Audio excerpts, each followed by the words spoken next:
नमस्कार मंडळी. लग्नानंतर होईलच प्रेम 26 ऑगस्टचा भाग आपण पाहत आहोत बरं का. आपल्याला काही गेल्या भागामध्ये पार्थ आणि काव्याचं भांडणच दिसलं नाही, त्यामुळे प्रेक्षक सुद्धा हे भांडण कुठेतरी मिस करतायत बरं का. काव्या पार्थला म्हणत असते वसंत त्याचं आपल्यावरती खूप बारीक आणि आपल्या बारीक हालचालीवरती त्यांचं लक्ष आहे बरं का. यावरती पार्थ म्हणतो हो असं असेल तर आपला प्लॅन एक्झिक्यूट होण्याच्या अगोदरच रिव्हील होईल असं मोठ्याने बोलायला लागतो. अहो असं काय करता, आता मी काय केलं? मग हळू आवाजात बोला ना. तुम्हाला समजत नाही का सांगितलेलं? का डोक्यातच जात नाही तुमच्या? हो, तुमचं बरोबर आहे काव्या. आपण जर असं नाही केलं तर आपण तुमच्या ताईचा खरेपणा सिद्ध नाही करू शकणार आणि त्या खोट्या ठरतील. यावरती काव्या म्हणते असं करून नाही चालणार देशमुख. आपल्याला ताईचा खरेपणा सगळ्यांसमोर आणायचा आहे. आपल्याला ताईचा खरेपणा सिद्ध करावाच लागेल.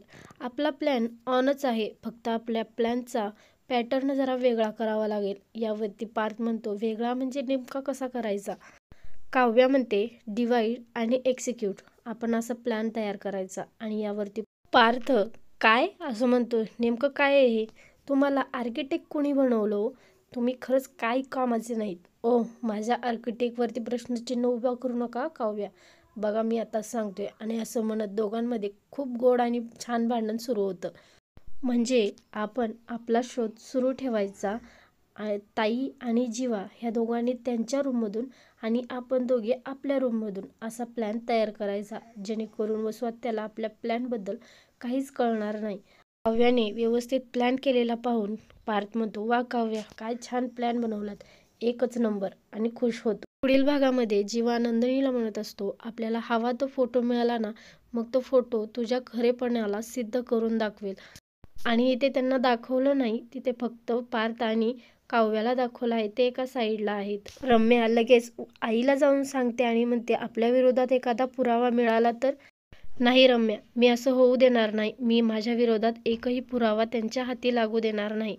दीपक आणि त्याच्या साथीदाराचा फोटो मंजू तिथे घेऊन येते आणि मंजूने ते फोटो लगेच वसुंधराजवळ देते आणि त्या तिघीजण मिळून तो फोटो जाळण्याचा प्रयत्न करत असतात आणि तो पुरावा मिटवून टाकायचा आहे असं त्या सांगत असतात.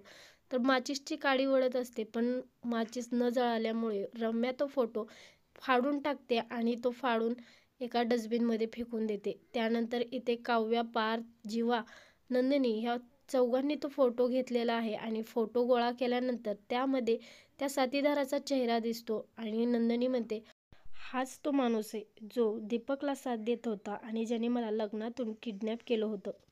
समोर फोटो पाहून काव्या नंदिनीला म्हणत असते मी आणि पार्थ दोघेही या माणसाला ओळखतो ताई. आता खूप मोठा सत्याचा उलगडा इथे होणार आहे.